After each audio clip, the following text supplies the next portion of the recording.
হেলাতে জীবন কাটাইও না ভজ ভজ যুগল চরণ। হেলাতে জীবন কাটাইও না আর ভজ ভজ ভজ ভজ যুগল চরণ। মাতা পার্বতী 10,000 বৎসর তপস্যা করেছিলেন। কেন? ভিখারি, যোগী, শ্মশানচারী দেবাদিদেব মহাদেবকে স্বামী রূপে পাওয়ার জন্য। তোমরা তো প্রতিদিন রান্না করো গো মা। ও মায়েরা, প্রতিদিন তো রন্ধন করো সবাই বাড়িতে। কোনোদিন কি তোমাদের হাতের রান্নাটা ভগবানের প্রসাদ হিসাবে যায়? প্রতিদিন তো রান্না করো, কারা খায়? বলবো বলবো বলবো। কোনোদিন কি চিন্তা করে দেখেছো তোমার হাতের রন্ধন করা বস্তুটা কোনো বৈষ্ণবের সেবা হয়েছে কিনা? যদি বৈষ্ণব সেবা দিয়ে থাকেন আপনাদের চরণে শতকোটি প্রণাম। হেলাতে জীবন কাটাইও না, হেলায় ফেলায় জীবন কাটিয়ে দিও না। উত্তর পাড়ার একজন মারা গেছে আর দক্ষিণ পাড়ার একজন মারা গেছে। উত্তর পাড়ার যিনি মারা গেছেন তিনি এমন মানুষ ছিলেন, স্কুলের জন্য জমিদান করেছেন। আমি কিন্তু কারোর হয়ে বলছি না বাবা, এটা পরনের মাধ্যমে কথা বলছি, কেউ কিন্তু নিজের ভাবে গায়ে নিয়ে নেবেন না যেন। কথার কথা, উত্তর পাড়ার একজন মারা গেছে, তিনি স্কুলের জন্য জমিদান করেছিলেন, তাই স্কুল হয়েছে। তিনি বাচ্চাদের জন্য স্কুলে পাঠাগার অর্থাৎ বইপত্রের ব্যবস্থা করে দিয়েছিলেন, খেলার মাঠ করে দিয়েছিলেন, সমাজের কল্যাণের জন্য অনেক কাজ করেছেন। এই হরিবাসরও তো অনেক অনেক অনেক অর্থ দান করতেন। তাই সেই মানুষটা মারা যাওয়ার সময় কত মানুষ চোখের জল ফেলছে।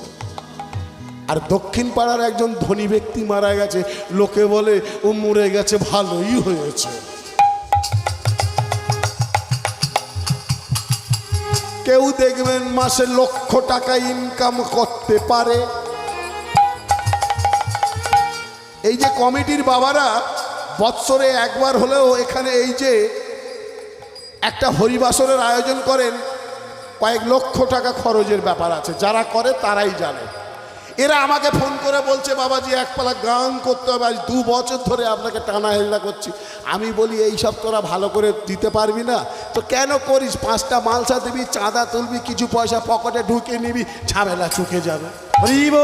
এরা বলে বাবাজি পকেট থেকে টাকা চলে যায়, কিন্তু আমরা কীর্তন করা ছাড়ব না। তুমি লক্ষ টাকা ইনকাম করতে পারো। অনেকে দেখবেন লক্ষ লক্ষ টাকা মাস গেলে ইনকাম করে। কমিটির বাবারা যখন ভিক্ষার জন্য, চাঁদার জন্য যাবে, বলছে হ্যাঁ তোমরা ভালো কাজ করছো, খুব ভালো কাজ। আচ্ছা এবছরে 100 টাকা রাখো, পরের বছরে 120 টাকা করে দেবো। ও বেটা 20 টাকা গ্যারান্টি নিচ্ছে 1 বছরের জন্য। চিন্তা করো।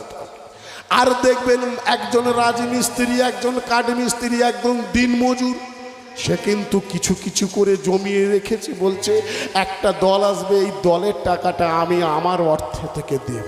হরিবল হরিবল। কেন গো? সে বুঝে গেছে পরমার্থ চাই। পরমার্থের উন্নতি না হলে আমার তো জীবনটাই বেকার। তাজি ভোগ নামে মকরন্ধে মধুতে মরিলি মো,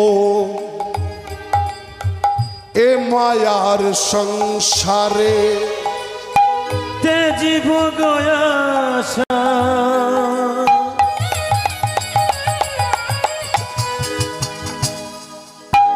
নাম করন্দে মধু প্রেম নীলি মায়ার সংসারে। এ সংসারে যে যত বড় ত্যাগী সে তত বড় যোগী, আর যে যত ভোগী সে তত রুগী। হসপিটালে যাবেন, গিয়ে দেখে আসবেন হসপিটালের বেডে কারা শুয়ে আছে, যারা দুবেলা ঠ্যাং চিবাচ্ছে। আস্তে হসপিটালের বিয়ের বেডে আপনারা দেখবেন কোনো সাধু গুরু ব্রাহ্মণ বৈষ্ণব গিয়ে শুয়ে থাকে না। ওরা হসপিটালে যাবে আর এক হরিবোল বলে নিতাই বলে চলে যাবে। আর দেখবেন যারা দুবেলা ওইসব অখাদ্য কুখাদ্য খাচ্ছে, কখন